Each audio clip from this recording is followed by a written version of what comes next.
শুনুন, এই আয়াতটাকে নিয়ে সারা পৃথিবীর বৈজ্ঞানিকরা গবেষণা শুরু করে দিল। কি আশ্চর্য! গবেষণা করে বের করলো মানুষের চোখে দেখা মিথ্যা, কোরআনটাই সত্য। উদাহরণটা শুনুন, এই যারা ভূগোলের ছেলে আছে, ভূগোল যারা পড়েছে তারা জানে, আমি আগে 9-10-এ ভূগোল পড়াতাম। তো ভূগোলের টিচারটা আমাকে বলছে, স্যার এ অনেক আলোচনা, খুব দীর্ঘ আলোচনা সব। Geography, what is the definition of geography? ভূগোলের সংজ্ঞাটি কি? Geography is the dynamic science. ভূগোল হলো প্রগতিশীল বিজ্ঞান। তখন আমি বলেছিলাম, my theology is all kind of science. Theology means, theo মানে খোদা, লজি মানে জ্ঞান, খোদার প্রদত্ত জ্ঞান। এটা গ্রিক ভাষা, ইংরাজির নিজস্ব ভাষা নেই, ও ভাষাটা এসেছে গ্রিক ভাষা থেকে। গ্রিক ভাষায় এ কে বলে আলফা, বি কে বলে বিটা, সেজন্য এ থেকে জেড পর্যন্ত অ্যালফাবেট বলে, এ কারণেই। তখন আমি বলেছিলাম, my theology is all kind of science. আমার কোরআন আর হাদিস হলো সারা বিশ্বের সায়েন্সের সায়েন্স। জোরে বলুন সুবহানাল্লাহ। শুনে নিন, আজ ভৌগোলিকরা গবেষণা করে বের করলো কোরআনের কথা সত্য। কারণ সত্যিকারের দু জায়গায় থেকে সূর্য ওঠে আর দুই জায়গায় ডোবে, শীতকাল আর গ্রীষ্মকাল। শীতকালে সূর্য এই কোণ থেকে ওঠে, ওই কোণে ডোবে, দিনটা হয় ছোট, রাতটা হয় বড়। আর গ্রীষ্মকালে সূর্য ও কোণে ওঠে, ওইখানে ডোবে, দিনটা হয় বড়, রাতটা হয় ছোট। সেজন্য দু জায়গায় থেকে সূর্য ওঠে, দুই জায়গায় ডোবে। রব্বুল মাশরিকাইনি ও রব্বুল মাগরিবাইন, দুই উদয়ে চল, দুই অস্ত চলে রে প্রভু। জোরে বলো। আমার বাপেরা কি নেবেন বলুন, কি নেবেন? কোরআনে সবই রয়েছে। ভূগোলের আলোচনা যদি করি, জীবন বিজ্ঞান নেবেন, কোরআনে আছে। লাইফ ফিজিক্যাল সায়েন্স নেবেন, ফিজিক্যাল সায়েন্স কোরআনে রয়েছে, সবই রয়েছে, কোরআনে আছে গো বাপ। একটু ধৈর্যের পরিচয় দিন, শেষ হয়ে আচ্ছা, আর কয়েক মিনিট হয়েছে, চলুন। এরপর আল্লাহ পাক বলছেন, যালিকা বিআন্নাল্লাহু ওয়াল হাক্কু ওয়া আন্না মা ইয়াদউনা মিন দুনিহিল বাতিলু ওয়া আন্নাল্লাহু ওয়াল আলিয়্যুল কাবীর। আল্লাহ পাক বলছেন, এটা এজন্যই যে নিশ্চয়ই আল্লাহ হলেন সত্য, আর আল্লাহ ছাড়া অন্যকে যারা ডাকে তারা হলো বাতিল। বাতিল যারা, তারা কি করে? আল্লাহ ছাড়া অন্যের ডাকে। এরপরে আল্লাহ বলছেন, ওয়া আন্নাল্লাহু ওয়াল আলিয়্যুল কাবীর, নিশ্চয়ই আল্লাহ হলেন বড়ই ক্ষমতাবান এবং বড়ত্ব। মনে রাখবেন। এরপরে আল্লাহ বলছেন, আলাম তারা আন্নাল ফুলকা, এটা গেল আকাশের কথা। আকাশের কথা গেল, এবার নিচের দিকে বলছে, এবার মাটির দিকে দেখুন। আলাম তারা আন্নাল ফুলকা তাজরি ফিল বাহরি বিনিমাতিল্লাহি লিয়ুরিয়াকুম মিন আয়াতিহি ইন্না ফি যালিকা লাআয়াতিন লিকুল্লি সাব্বারিন শাকুর। আল্লাহ পাক জানিয়ে দিচ্ছেন বান্দারি, আল্লাহ বলছেন, এ নবী তুমি দেখো নাই, নিশ্চয়ই নৌকাগুলো, নৌকা আন্নাল ফুলকা তাজরি ফিল বাহরি, আল্লাহ বলছে কেমন করে সমুদ্রে নৌকো চলে। একবার তুমি লক্ষ্য করো নাই নবী, বিনিমাতিল্লাহি, আল্লাহর নিয়ামতের মাধ্যমে নৌকো চলে। লিউরিয়াকুম মিন আয়াতিহি, আমার নিদর্শনগুলো মানুষদেরকে দেখাই, এ কারণেই এক টুকরো লোহা মাটিতে পানিতে ফেলে দিলে ডুবে যায়, আর লোহার তৈরি নৌকা সুন্দর করে ভেসে এ মাথা থেকে ও মাথা চলে যায়।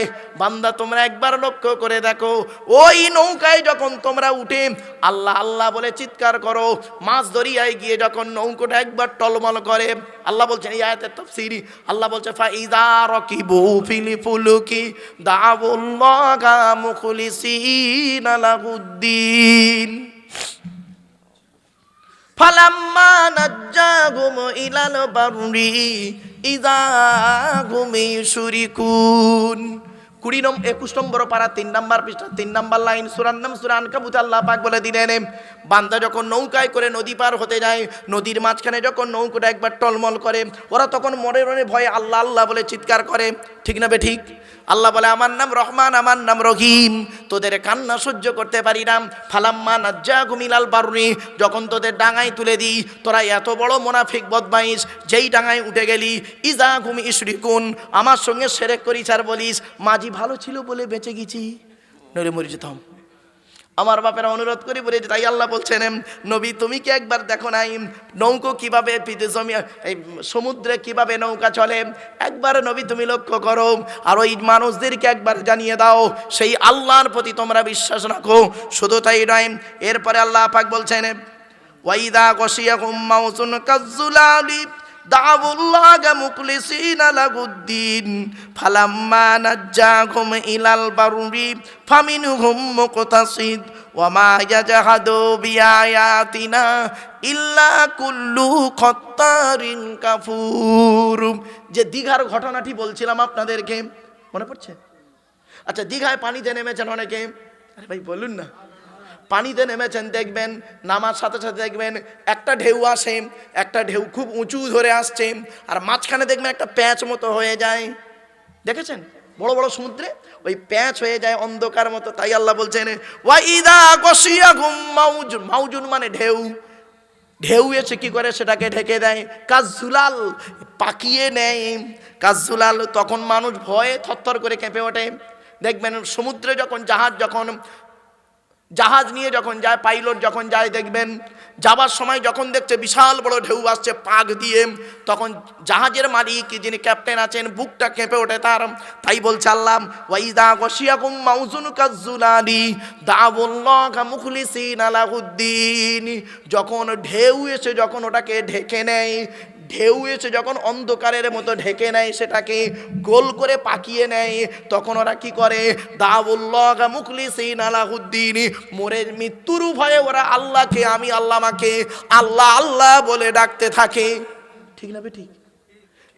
এরপরে আল্লাহ বলছেন ফালাম্মা নাজ্জাহুম ইলাল বাররি, যখন ওদের ডাঙায় তুলে দিই, ফামিনহুম মুকতাসিদ, ওরা তখন মধ্যবর্তী পন্থা অবলম্বন করে। আল্লাহকে 100% ডাকে না, আর একেবারে বলেও না যে নাবিক বাঁচিয়ে দিয়েছে, দুইয়ের মাঝখানে থাকে। ঠিক না বেটি? দুইয়ের মাঝখানে ডাইরেক্ট বলে না যে আল্লাহ বাঁচিয়ে দিয়েছে, আর ডাইরেক্ট বলে না এই পাইলট ভালো করে চালিয়ে বাঁচিয়ে দিয়েছে, দুইয়ের মাঝখানে ফামিনহুম মুকতাসিদ। আল্লাহ পাক বলছেন ওয়া মা ইয়াজহাদু বিআয়াতিনা ইল্লা কুল্লু খাত্তারিন কাফুর। ওরে অহংকারকারী ছাড়া আমার আয়াতকে কেউ অস্বীকার করে না। যারা বিনয়ী মানুষ তারা আমার আয়াতকে স্বীকার করে নিয়ে মাথা নত করে নেয়, আর অহংকারী মানুষ যারা তারা আমার আয়াতকে অস্বীকার করে অহংকার করে চলে যায়। এরপরে আপনাদেরকে বলছি, আচ্ছা আর দুটো আয়াত, অসুবিধা হচ্ছে আপনাদের? হ্যাঁ, আর দুটো আয়াত বাপ, একটা প্রশ্ন করবো আপনাদেরকে, অসুবিধা হচ্ছে? দুটো আয়াত,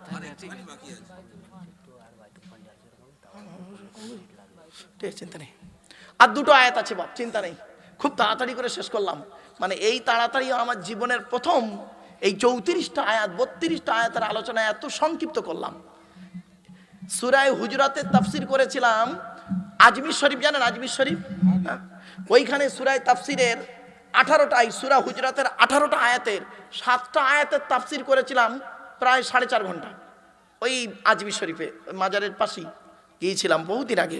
এজন্য আপনাদেরকে বলি, কোরআন এমন একটা কিতাব না, দেখবেন কারোর সমালোচনা করে না কোরআন, কোরআন তার নিজস্ব পথেই চলে। ঠিক না ঠিক? এজন্য আপনাদেরকে আমি অনুরোধ করে বলেছি, আগেই আপনাদের বলেছি, আপনারা কে গোল টুপি, লম্বা টুপি, চেরা জামা, ফাড়া জামা সব কেউ দেখবেন না, সকলে কোরআনের ভালোবাসায় কোরআন শুনতে আসুন। ঠিক না ঠিক? আমি আগেই আপনাদের দাওয়াত দিয়েছি, এখানে কোনো রকম কারোর বিতর্কিত আলোচনা নয় বাপ, এখানে শুধু কোরআনের আলোচনা চলবে। অসুবিধা হচ্ছে? এবার একটা প্রশ্ন করছি আপনাদের, বলুন দেখি বাবা, একটা প্রশ্ন করছি, এই দুটো আয়াত আছে, 4 মিনিট 5 মিনিটে শেষ হয়ে যাবে। দুটো আয়াত শোনেন, প্রশ্নটা শুনুন দেখি, বলুন তো দেখি বাবা, আপনাদের স্ত্রীরা, স্ত্রী আছে নিশ্চয়ই অনেকে, তা আপনাদের স্ত্রী কি কিয়ামতের মাঠে আপনাকে বাঁচাতে পারবে? জোরে বলুন। বাপ, মা, ছেলে, মেয়ে, বন্ধু, তাহলে কি কিরম বন্ধু হলো? কিরম বন্ধু হলো? পৃথিবীতে যার জন্য জীবন দিলেন, এই যুবক ছেলে, তুমি তোমার প্রেমিকার জন্য জীবন দিলে, তোমার প্রেমিকা তো তুমি মরে যাবার পর অন্য ছেলেকে বিয়ে করে নিল, কি ভালোবাসলো? শুনে নিন, কোরআন বলছে, আমি বলিনি। ইয়া আইয়ুহান নাসুত্তাকু রাব্বাকুম ওয়াখশাউ ইয়াওমান লা ইয়াজজি ওয়ালিদুন আন ওয়ালাদিহি ওয়ালা মাউলুদুন হুয়া জাজিন আও ওয়ালিদিহি শাইয়্যা ইন্না ওয়া'দাল্লাহি হাক্কুন ফালা তাগুররান্নাকুমুল হায়াতুদ দুনিয়া ওয়ালা ইয়াগুররান্নাকুম বিল্লাহিল গরুর। এর বাংলা মানেটা শুনলে আপনারা চমকে যাবেন। আল্লাহ বলছে, হে মানব জাতি, কে কে কে কে হে মানব জাতি, সেই দিনের ভয় তোরা কর যেদিন বাপ তার ছেলের কোনো উপকার করতে পারবে না, ছেলে তার বাপের কোনো উপকার করতে পারবে না, স্বামী তার স্ত্রীর কোনো উপকার করতে পারবে না, স্ত্রী স্বামীর কোনো উপকার করতে পারবে না, ভাই তার ভাইয়ের কোনো কাজে আসবে না, বোন তার বোনের কোনো উপকার করতে পারবে না। সেই দিন প্রত্যেকেই কি বলবে শুনে নিন। ইয়াউমা ইয়াফিরুল মারউ মিন আখিহি ওয়া উম্মিহি ওয়া আবিহি ওয়া সাহিবাতিহি ওয়া বানিহি লিকুল্লি ইমরিইম মিনহুম ইয়াউমা ইযিন শানুন ইউগনিহি উজুহুন ইয়াউমা ইযিন মুসফিরা ضاحكة مستبشرة ووجوه يومئذ عليها غبرة ترهقها قترة أولئك هم الكفرة الفجرة।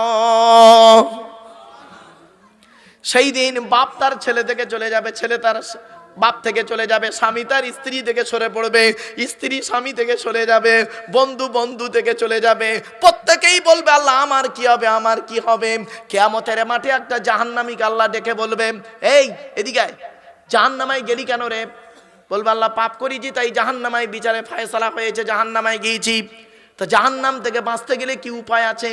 আল্লাহ বলছে, কি দিবি বল। এখন পৃথিবীতে অনেক কাজ করতে গেলে ঘুষের প্রয়োজন হয়, কিয়ামতের মাঠে ওই জাহান্নামীটা আল্লাহকে ঘুষ দিতে চাইবে। তো আল্লাহ বলবে, কি দিবি আজকের?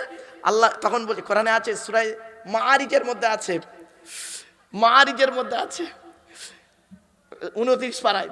তখন বান্দা বলবে, আল্লাহ আজকে আমি আমার স্ত্রীকে দিয়ে দিলাম,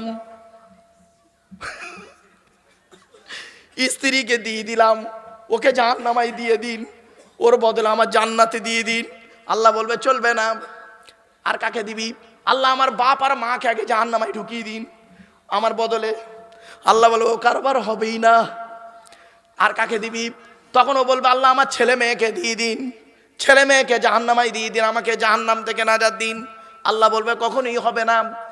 তারপরে বলবে, আল্লাহ আমার ভাই বোনকে দিয়ে দিন। আল্লাহ বলবে, কখনোই হবে না। লা তাজিরু ওয়াজিরাতুন বিজরা উখরা, একের বোঝা অপরে বহন করবে না। বন্ধুরে, কবরে গেলে নিজের জবাব নিজেকেই দিতে হবে।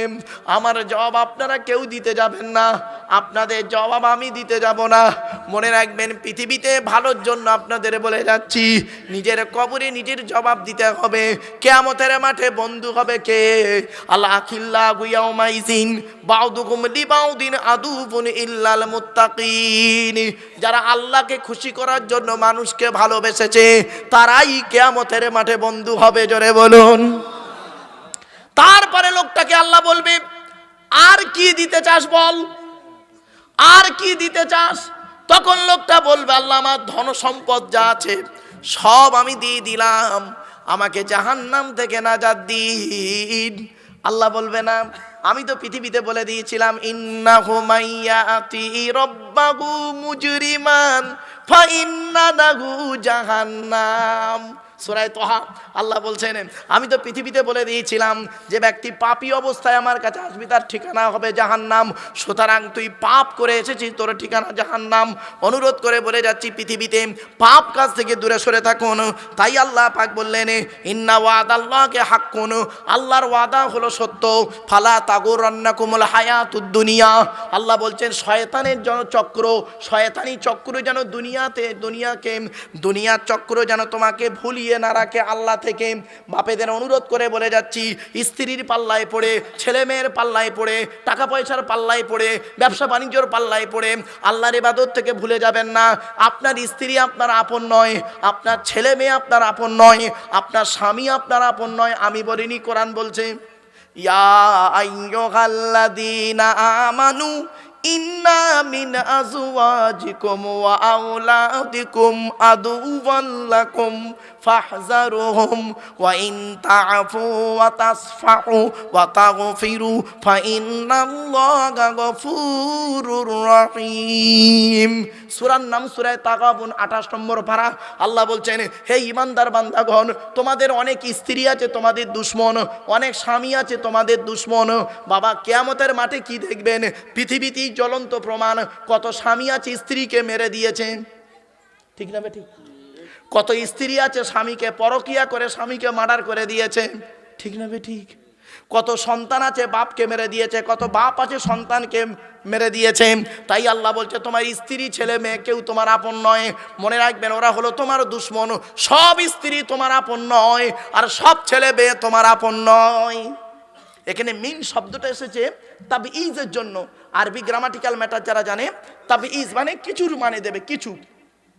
কিছু স্ত্রী আছে দেখবেন স্বামীর জন্য জীবন দিতে প্রস্তুত, আবার কিছু স্ত্রী আছে দেখবেন স্বামী মরে, মরুক দরকার নাই, ও মরে যায়, যাকে আমি আর একটা বিয়ে করে নেবো। আবার অনেক স্ত্রী আছে, স্বামী আছে দেখবেন স্ত্রীর জন্য জীবন দিতে প্রস্তুত। জ্বলন্ত প্রমাণ দিয়ে যাচ্ছি, শুনে নিন। আমার মা বোনরা শুনছে? এই মা বোনেরা শুনে নিন, শুনলে অবাক হয়ে যাবেন। আল্লাহর নবীর বেটি ফতেমা, আল্লাহর নবীর ছোট মেয়ের নাম ছিল ফতেমা। ফতেমাকে যেদিন নবীজি আলীর বাড়ি পাঠাচ্ছিলেন, স্বামীর বাড়ি, জামাই বাড়ি পাঠাচ্ছেন, কি উপদেশ দিয়েছিলেন শুনে নিন। মা ফতেমাকে আল্লাহর নবী বলছেন, মা ফতেমা, তোমাকে বাপ হয়ে আমি একটা আদেশ দিলাম, এই অর্ডারটা তুমি যতদিন বেঁচে থাকবে মেনে মেনে মেনে চলবে। কি? আলীকে দ্বিতীয়বার ডাকতে যেন না হয়। কি বললো? কি বললো? আলীকে দ্বিতীয়বার ডাকতে না হয়, মানে এক ডাকে তুমি সাড়া দেবে। তো মা ফাতেমা করেছিলেন কি, যতদিন বেঁচে ছিলেন সারা রাত করতেন কি জানেন? হাসান হোসাইনকে খাইয়ে ঘুম পাড়িয়ে দিয়ে আম্মা আজান ফতেমা করতেন কি, ঘরের দরজা বন্ধ করে দিয়ে দাঁড়িয়ে দাঁড়িয়ে কোরআন তেলাওয়াত করতেন।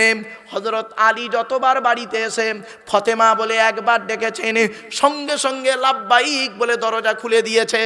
একদিন করেছেন কি, আলী বলছেন, ও ফতেমা, তুমি নবীর কন্যা, তোমার সম্মান অনেক বড়, তুমি নবীর কন্যা, তোমার সম্মান অনেক বড়। আমি আলী হতবাগা আলীর জন্য তোমাকে রাত জাগতে হবে না, তুমি হাসান হোসাইনের সঙ্গে ঘুমিয়ে পড়বে। আমি আসতে একটু দেরি হয়ে যায় আমার। সঙ্গে সঙ্গে মা ফতেমা বলেছিলেন, এটা হলো আমার বাপের আদেশ, মায়ের স্বভাব। কি বললো? বাপের আদেশ, মায়ের স্বভাব। আলী তো চমকে গেছেন, বাপের আদেশ মায়ের স্বভাব মানে এ আবার কি? আচ্ছা খুলে বলো তো ফতেমা। বলছে, শুনুন, আমরা হলাম 7 ভাই বোন। ফতেমা বলছে, আমরা 7 ভাই বোন, 3টে ভাই আমাদের মারা গেছে, 4টে বোন। বড় বোনের নাম হলো জায়নাব উম্মে কুলসুম রোকেয়া, আমি হলাম ফতেমা ছোট। আমার আম্মাজান খাদিজা করতেন কি, আমার আম্মাজান খাদিজা করতেন কি, আমাদের 4 বোনকে খাইয়ে ঘুম পাড়িয়ে দিয়ে সারা রাত দরজা দিয়ে দাঁড়িয়ে দাঁড়িয়ে আমার আব্বার জন্য অপেক্ষা করতেন। আমার আব্বাজান একবার যদি খাদিজা বলে ডাকতেন, আমার আম্মাজান করতেন কি, লাব্বাইক ইয়া রাসূলুল্লাহ বলে দরজা খুলে দিতেন।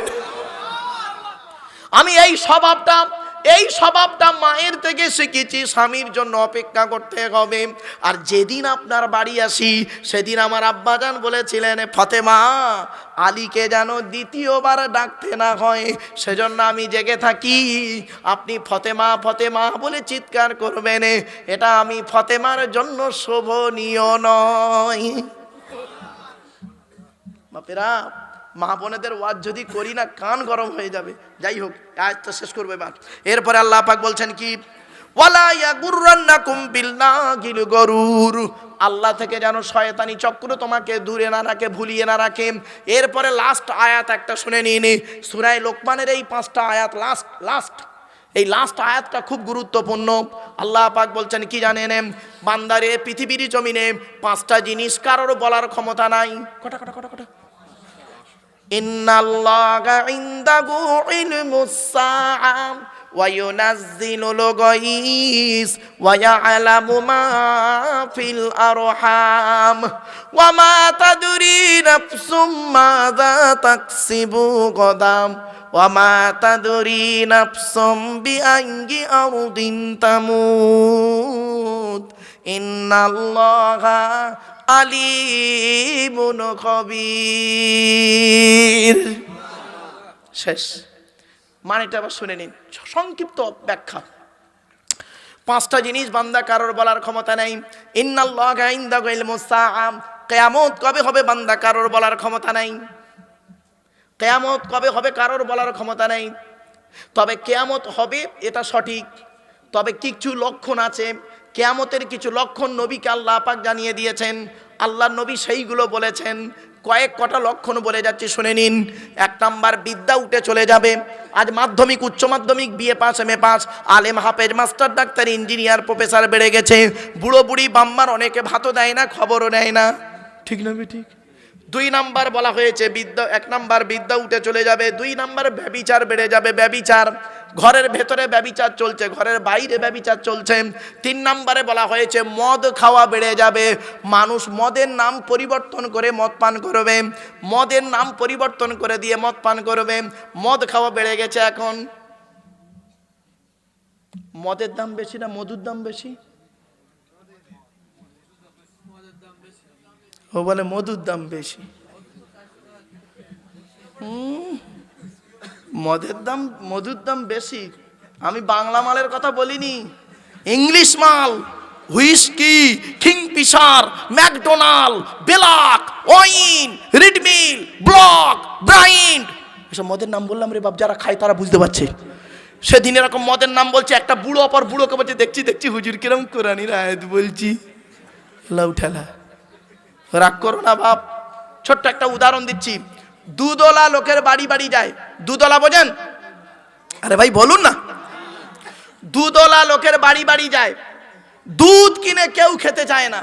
দেখবেন দুধওয়ালা লোকের বাড়ি বাড়ি যায়, দুধ কিনে কেউ খেতে চায় না। মদওয়ালা দোকান দিয়ে কোলাঘাটে বসে আছে, ও এখান থেকে মোটর সাইকেলে তেল পুড়িয়ে মদ কিনে খেয়ে মারামারি করে কোলাঘাট থানার মধ্যে চুম মেরে বসে আছে, ঠিক না ঠিক? হাজি সাহেবের বেটা খবর এসছে, হাজি সাহেব তারাবি পড়ে বাড়ি এসছে। হাজি সাহেব তারাবি পড়ে বাড়ি এসছে, বউ বলছে যাও। কোথায় যাব? তারাবি পড়ে এলুন তো। যাও থানায়। কেন? ছোট ছেলেটা থানায় লকআপে আছে। কি হয়েছে? মদ খেয়ে মারামারি করেছে। হাজি সাহেব মদ বেচারা নামাজ পড়ে এসে মদ গো ছেলেকে ছাড়াতে গেছে। দেখেছেন? চলুন, এক নাম্বার বিদ্যা উঠে চলে যাবে, দুই নাম্বার ব্যভিচার বেড়ে যাবে, তিন নাম্বার মদ খাওয়া বেড়ে যাবে, চার নাম্বার সুদ খাওয়া বেড়ে যাবে, পাঁচ নাম্বার ঘুষ খাওয়া বেড়ে যাবে, ছয় নাম্বার পিতামাতার অবাধ্য সন্তান হবে, সাত নাম্বার